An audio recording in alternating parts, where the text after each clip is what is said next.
All right. Hey everyone, we are back with the 6570 Family Project podcast, and I have a very special guest here today. It is Jess Bundy, and I couldn't be more excited to have everyone be introduced to her today.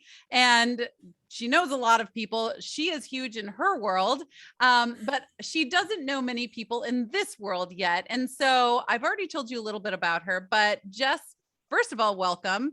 And Thank second you. of all, I would just tell us a little bit about yourself. Thank you. Yes, I would love to introduce myself. Hi, everyone. My name is Jess. I have the privilege of knowing the Harden family and have gotten to know them a lot over the last few years and see their girls grow up a little bit, which has been a real treat for me. I was a teacher. I was a missionary for a while. I run my own business. And I recently made the jump to corporate America. So I've been a lot of things to a lot of people, I think, but I've learned a lot about myself in the process. So I'm excited to talk today. Yes.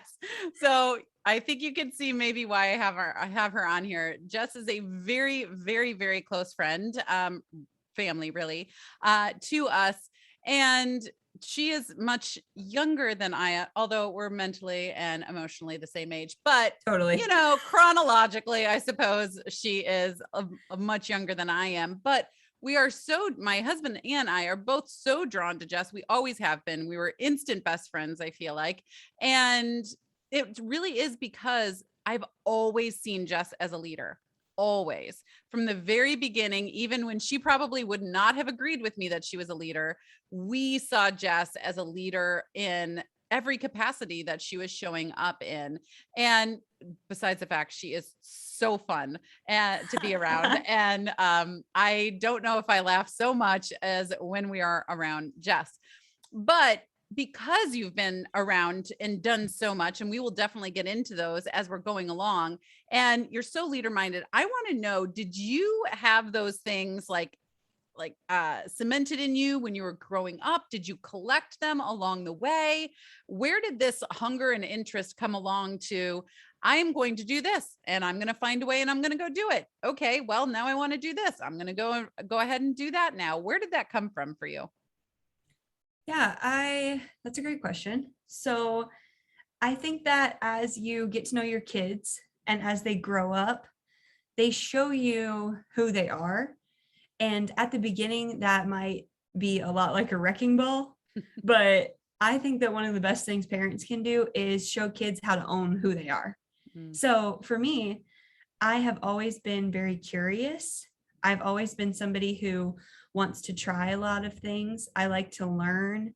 I like to try new things. But when I was a kid, that came off sometimes as like impulsivity or like a little ADHD. So when you like look at your kids, I think that they show you who they are. It's just a matter of like, are you going to teach them to own who they are and walk in that in like a really powerful and responsible way, or just be a victim to it? So I think that that's something that like people have given me in my life, but I've also had to take responsibility for and learn how I operate, who I am, what's important to me, and live in those aspects of my life. So both, I would say.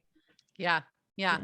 I think that's so true and true to who you are. And I find it amazing, probably mostly because when I was your age, I did not know. I mean, we have what, 15, 16, I don't know, something odd years separating us. But when I was in my 20s, I was definitely in survival mode. I was shooting out babies every like year, I felt like. And I was newlywed and I was still very much living as, like I used to say before 2010, really, before everything went down with my husband's heart and he went into cardiac failure. And then I had to rise up and I really had to come to the forefront. And then I started my own business in 2012. But before that, I was really just known as Brian's wife, not because I was being demeaned or put down or anything like that. I just was like, this shadow looks super comfy, so I'm going to stay here. And I think I'll make my home here. Yeah. I was super happy there. It's like Yeah. wallflower. Yep. Sounds good. And that was my introvert side totally dominating me. So I love what you said is discover who your kids are and help them live that way in a big way and responsibly, because I was a super introvert, but then I was comfortable in that way. And it took something pretty like earth shattering for me to get me out of that mode. And then I started really, living life and discovering so much more about my potential and what I had inside of me and my gifts and talents that I was just like super happy to hide before. So love that. And really getting to know your kids and who they are and what their potentials are and honing them into being the best version of themselves. So cool. All right. Well, in the 6570, which of course that's how many days are in 18 years. That is our training zone, if you will, as parents in this parenthood, childhood dynamic of the 6570. We talk a lot about in this project, the one thing being self-led discipline and leadership. So Jim Rohn, who I absolutely love, I've done a lot of studying under him over the years. Of course, he's passed away now, but all of his work is still out there. But anyway, his definition of discipline is the bridge between goals and accomplishment. And I really see that as what, if you want to put that into the context of self-led discipline, then that is the person, i.e. me and you, our kid, well, my kids, you don't have kids yet, but everyone really making a goal, walking the bridge of that discipline, and then coming to an accomplishment on the other side.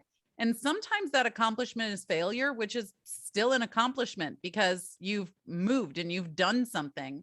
And so in all of the stuff that you've done, you need to be a leader, whether that's just a leader of yourself, which you've done before, or you've led other people, which you've done before as well in all of your world travels and things and where you are now. And so no matter where you were in life, in what ways have you purposely built in this self-led discipline into your life and really kind of honed that skill? So I think that you can't lead anyone else until you can lead yourself. Mm-hmm. So, of course, when we're talking about this self-led discipline aspect of things, even you as a parent, you can't lead your kids if you can't lead yourself. Right. You can't give someone something you don't know in your heart, not know in your head, like in your heart, you've lived it out, you have experienced the highs and lows of it all. And there's no way you can lead other people if you aren't leading yourself, which I think a lot of people try to jump to that. They're like, yes, I'm ready to lead a team. I'm like, you are not ready to lead a team. So, and obviously I don't say that like that, but ways that I have incorporated self-discipline into my life is number one, being really self-aware. That has helped, because if you don't know your weaknesses, you don't know where you're going to need extra help. So I have worked on self-awareness a lot since I was like 17 and realized I was totally unself-aware. That's when I started working on it. And it's a process too. Like, it's not done in one day. This is a path that you go down for the rest of your life from the moment you realize you need to go down it, and then it never ends. So there really is no ending. But I get self-awareness. I outsource the places in my life that I have tried to manage on my own and have consistently not managed well. So for me, that looks like dieting sometimes. I'm like, anything that requires a lot of details done in small amounts over time, for some reason, I just can't do it. Like budgeting, that's one of those things. Dieting, that's one of those things. Sticking to a bedtime, that is also one of those things. So because of that, starting with the self-awareness, you learn what those things are for you. And then you start building in support systems on those things. There's no shame in that at all. For me, that looks like a meal kit that's planned out and portioned for me when I'm busy, in busy seasons. I'm like, if I try to do this, I'm not going to do it well. So let someone help me. That's a big part of it. A meal kit, a financial planner, and I got one of those Hatch clocks. that like lights up when it's time to get up. And then it like, you can portion out what your like bedtime is and your reading time and stuff. So for me, I have to add things into the holes where I know my weaknesses are, which is really great.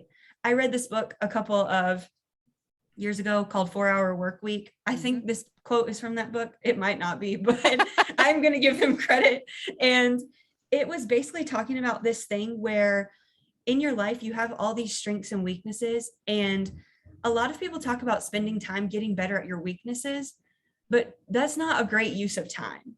And I was honestly so freed when I heard that, because I've spent my whole life, number one, trying to be a morning person, and number two, trying to be a runner. And I have failed every single New Year's resolution cycle. I fail. And I'm like so frustrated at myself. And then I like feel this like shame and judgment towards myself, because why can't I do this right? Why can't I get this together? You know, trying to just strong arm myself into being a different person, basically. But that's what I'm talking about. Self-awareness. You have to learn that like, okay, I'm actually not a morning person, and then accept that and build in the support for that. That's where I'm at in life right now. And it is so freeing and amazing. But back to this quote. So he said, don't worry about making your weaknesses stronger, strengthen your strengths, which I think is amazing, because really in life, the people who are known for things and are famous for things, those are not the weaknesses they've been working on since they were 2, in most cases. Obviously, you know, there's like stories of like veterans who they go on these amazing triathlons after an injury, and that's incredible and that's amazing. And we love that kind of like courage, and it's really inspiring. But us as ordinary people in life, your strength, that's already your like maverick zone. So whatever that is for you, that's where you need to pour on the resources. That's, you already have the cake, just add the icing. We don't need to spend all of our time learning how to make a really good exercise plan or learning how to be really good at budgeting. If you're bad at those, pay someone to help you with those. Because even if you spend the next 30 years trying to be good at that, most likely someone who's already good at that is still going to be better than you. So the way that this comes about with your kids is, don't try to make them somebody that they're not. I think that that really is huge, because I mean, obviously, like, especially being a girl, that happened to me as a kid sometimes, and not necessarily with my parents, just like people in our community or whatever. They would say like, oh, you need to be more like this way that you're not than you are. And you're just like, okay, well, that's kind of defeating, because you're not acknowledging any of my strengths, and you just want me to be a different person, basically. That it really lacks a lot of awareness and a lot of acceptance. So we know that obviously your kids too, they need to feel accepted before they can thrive. And in that same space, like, you can honor, just like you do in yourself. So starting with yourself, explore this with yourself, and then you can pass that along to your kids and let them really understand, like, this is something I'm really good at, and maybe this is something I'm not. If I'm not really good at honoring my homework time, I'm going to sit down with my parents.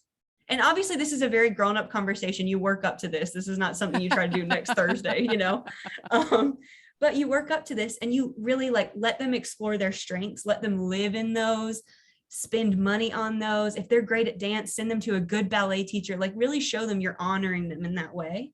And then as they see that they are good at things, they are celebrated for things, like they are valued for like who they are and not just what they can do, but like, you are good at this. This is something that's built into you. It's who you are.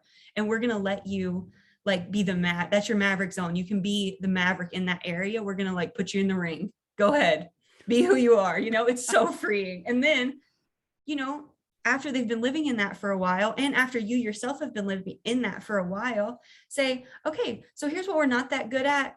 You know, I've tried to strong arm myself to be better at this, but it's not really working. So what little things can I start doing? And they can be a big investment of money, or they can be really small, like my Hatch clock. That's a very small investment of money, but it helps me a lot.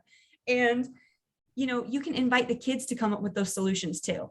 Like, if I'm really bad at honoring my homework time, maybe I get a Hatch clock for my homework time, and it is a bright yellow light the whole time I'm supposed to be doing my homework. And that's how long I have to do it. I think I can do it in an hour. So it's always on for an hour. And that I know is going to help me build discipline for it. Obviously, something else I really feel like people need to know is like, discipline is an on-ramp. It's not like gas pedal to the floor. We're not going to go from 0 to 1,000,000 in like 2.5 seconds. Like, we're going to start with little things.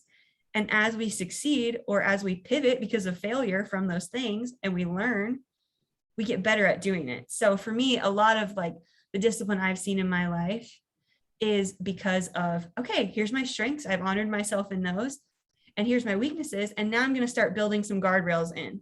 And I think talking to your community, Nellie, and just the listeners and everybody here, that's what you have to do is as you do that for yourself, your kids see that there's no shame in asking for help.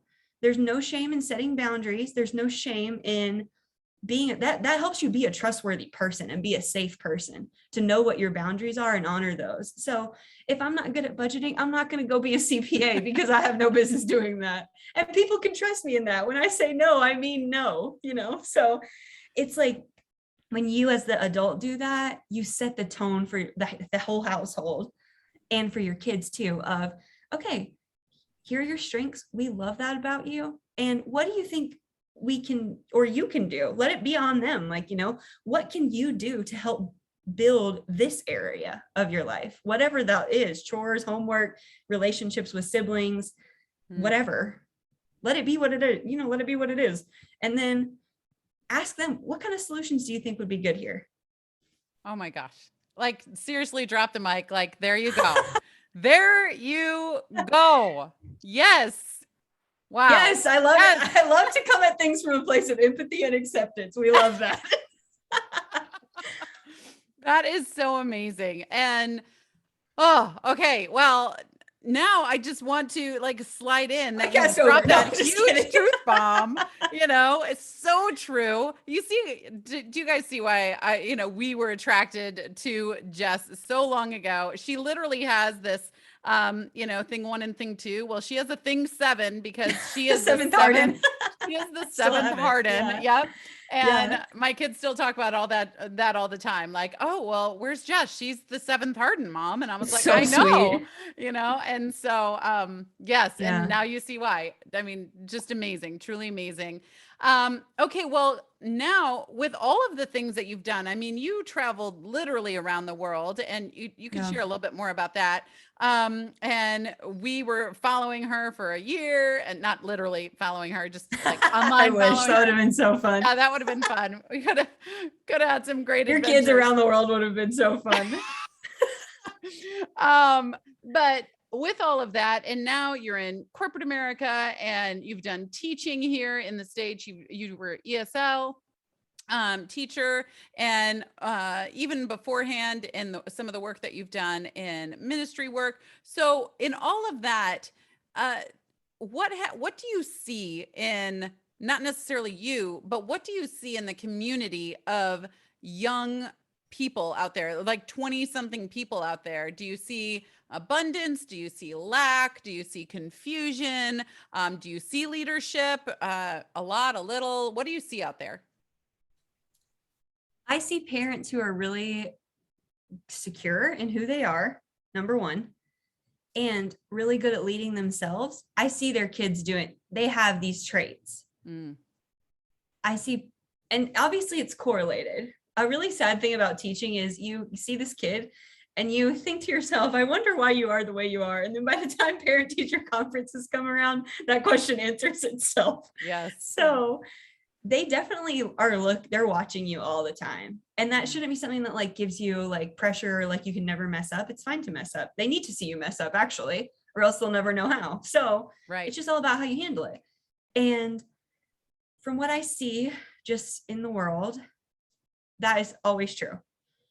And what they need, I think, is, and also this is very fresh. So I'm reading this new book called Keep Your Love On. It is so good so far. It's all about this. So parents, read this. The author, Danny Silk, he also does, I think, he also writes one about how to love your kids. And so I've only read chapter 1, but from what I love about it, it's very aligned with what your goals are in your community. So I'll tell you a little bit about a takeaway from chapter 1 that I feel like applies to this question, because he's talking about how with your self, in your life, to have good relationships, which extends to your kids, obviously we know that, you want connection, you want to be able to have confrontation in a healthy way, and you want to be able to set boundaries and hold them. And Mhm. those are the building blocks of discipline. Like, Yes. discipline sounds big and scary, but when you take the recipe and look at it, that's pretty much what we're talking about here, is like,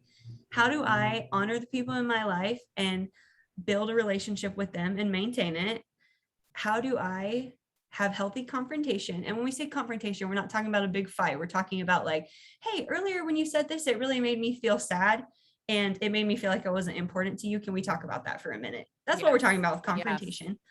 And boundaries. Like I said earlier, knowing what your own boundaries are and holding them allows other people to be who they are. Like, being who you are allows other people to be who they are.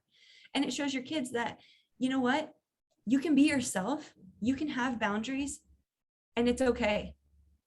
And so that's really important, I think, for just everything in this conversation. Knowing who you are, honoring your strengths and weaknesses, protecting your connection with people in your life, and what that looks like. Obviously, I haven't gone past chapter 1 yet, or I would tell you more. And then knowing how to have healthy confrontation in your life and how to have boundaries. Honestly, when you get all that together, call me because I want to talk to you. But that, I feel like that's just the recipe for it, you know? And obviously, when we talk about parenting and we talk about like kids, and it says me not as a parent, which is hilarious, but I feel like from what I've heard, anytime someone like gives out parenting advice, it makes me just not want to listen, because it's coming from this like, don't make mistakes kind of place. Right. But what kind of life are you setting your kid up for if they've never made a mistake? Because what's that's teaching them is, when you do make a mistake, you need to hide it. Right. Exactly. And so there's never any learning in that. They never learn anything about themselves or what happens when you make a mistake, what happens when they grow up and make a mistake at work. So I think that a lot of this just comes from what I would say would be success, like a marker for it in this situation, in this conversation, is don't forget to pour into yourself as a parent and read and like invest in things like this, and like talk to other parents like who are really like-minded or who you want to be like. They have something in their family that you want in yours. Talk with them, because everything you invest in you is going to come back for your kid as a multiplier.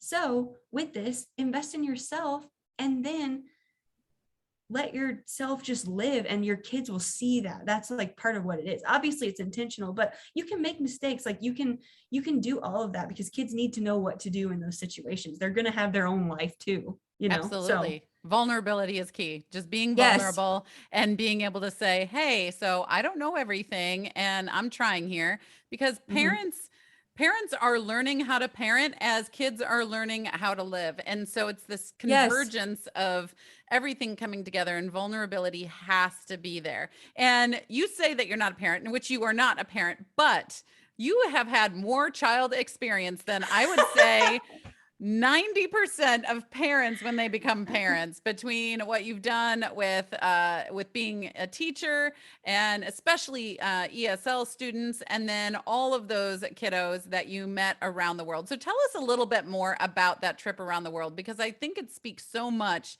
to who your character is. And I knew you before, and I have known you afterwards. And okay, hold on there. Are you still there? Nope. Hey, are you there? Oh, Sorry. yep. Yeah, no, Okay, my cool. electricity went out for a second. Great. So, okay. Okay. Fantastic. Note to Troy. All right, 23. We still recording? Yes. Hey, Troy. Okay. So right around 23 minutes. Great. So can you explain a little bit more about the trip that you went on? Because I knew you before. We knew you before. We've known you afterwards. And the trip really changed your perspectives on things. But I was amazed that it didn't change you, because you were already the kind of person that could have went on the trip and thrived before you went on the trip and thrived. And then you came back and you had all of this experience that you just added to your repertoire and your amazing leadership and self-led discipline, I don't know, library that you hold within yourself. And it grew you so much, but it didn't change you, only because you were already that kind of a strong person before you went. So anyway, just tell people a little bit more about your trip. Sure. I did this mission trip called the World Race. So not to be confused with the Amazing Race, that's very common. I would love to do the Amazing Race, but it is a 11-month mission trip where our host office, pretty much in Georgia, they send out teams of 50 to different countries around the world. So you go to a different country each month. And in that country, smaller teams of 8 are paired up with hosts. So the hosts would be local pastors, local nonprofit operators, workers, whatever. And you spend the month doing what they need you to do. Obviously, World Race Office maintains those relationships throughout the year. They schedule teams to come when the hosts need them based on what needs to happen at the different ministry sites. So it's a really, really special program. And obviously it's not perfect. Nothing in the world is perfect, but I took a lot away from it. And probably the biggest thing I took away from it was the impact that one person can have in their local community. Because on this trip, obviously it's a really cool thing, honestly. Like, you're going to all these different places. Like, I'm in these villages in India. I got to go fly by Mount Everest. I got to go to Thailand and work with a pastor who had started a church pretty recently. And he was just like hitting the pavement. He was just hustling to go talk to these villages. He was talking with people in his congregation. He worked so hard, and he was in a really cool season of growth. I talked with a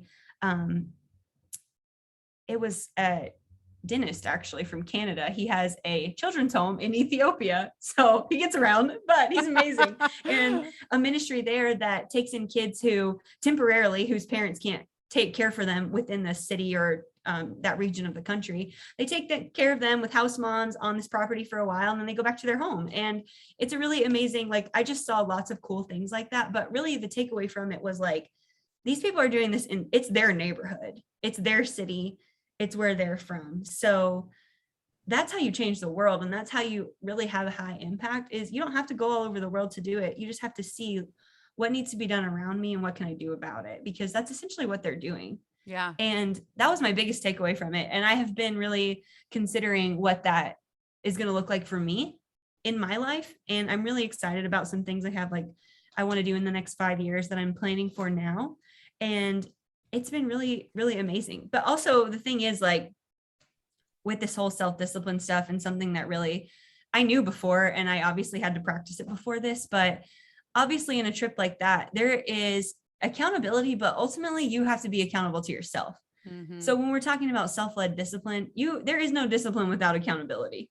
Yep. And if you don't know how to do that for yourself, which starts with other people doing it for you as a kid, Yep. obviously, but when you're an adult, like, you have to do that stuff yourself, and you have to do what you know you need to do. So like on this trip, obviously all day I had all these scheduled activities, but I knew if I didn't wake up and spend time in my Bible with God every morning, and I didn't somehow get like even a really quick little 15-minute walk, or like some kind of workout as good as you can do while you're traveling with no gym and stuff.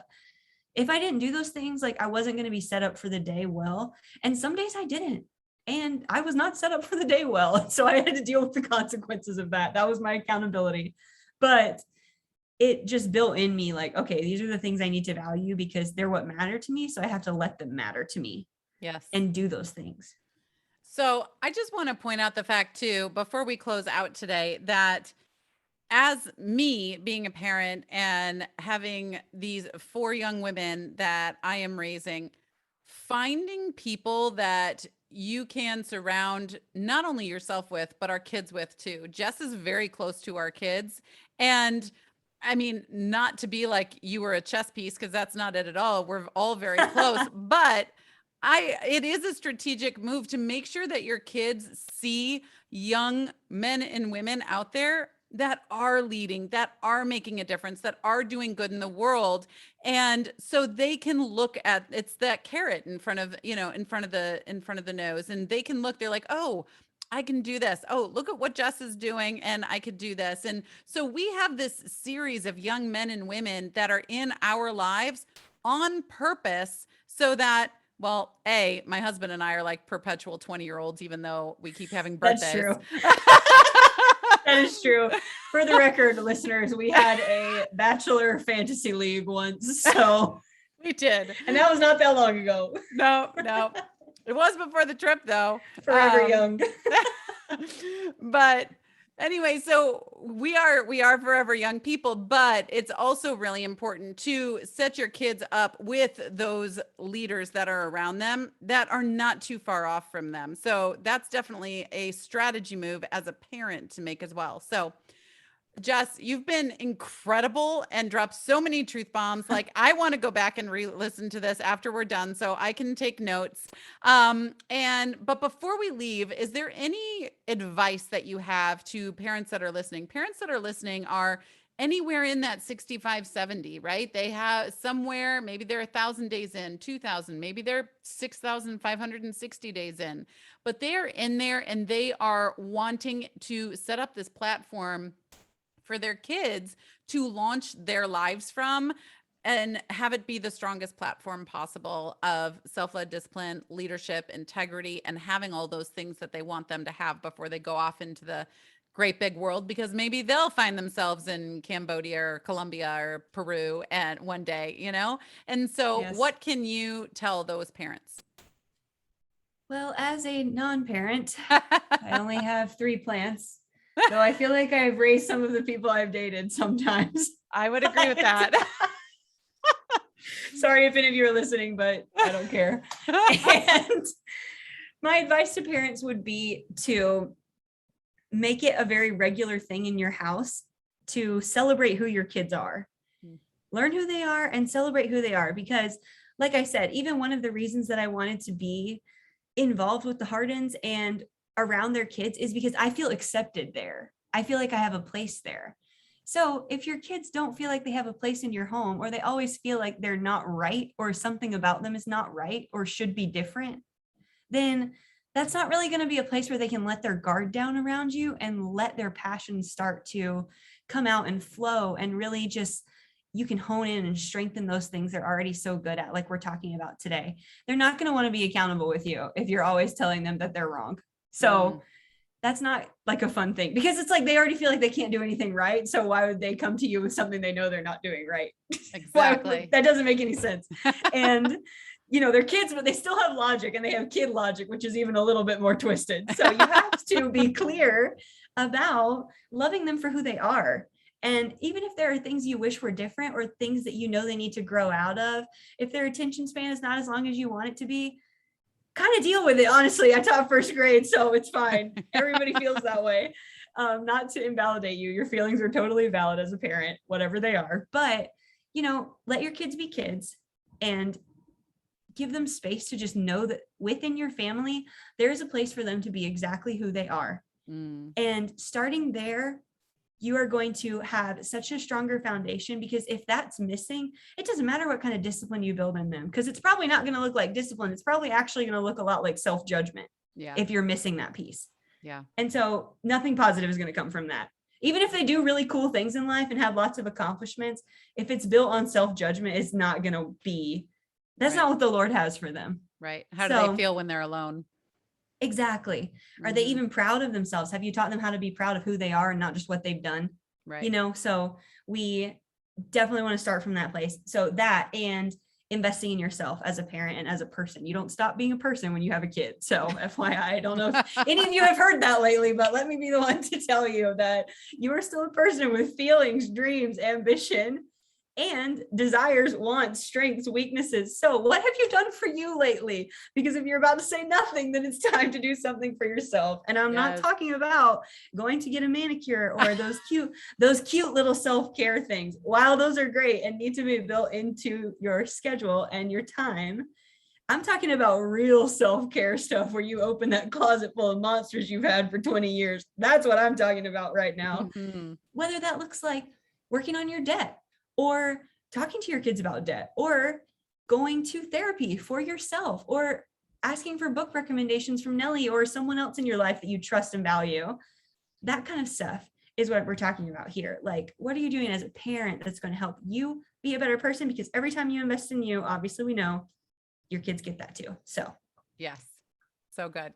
Well, thank you so much, Jess, for being Thanks for having me. Yes, this has been so fun. I love coming to talk on a parenting podcast with no kids. Well, it's truly amazing what you can share with people, even though you don't have kids, but you have a lot of kid experience and your own life experience too. So, all right, I will talk to you later. Bye. Bye, Bye. everybody. Thanks for having me.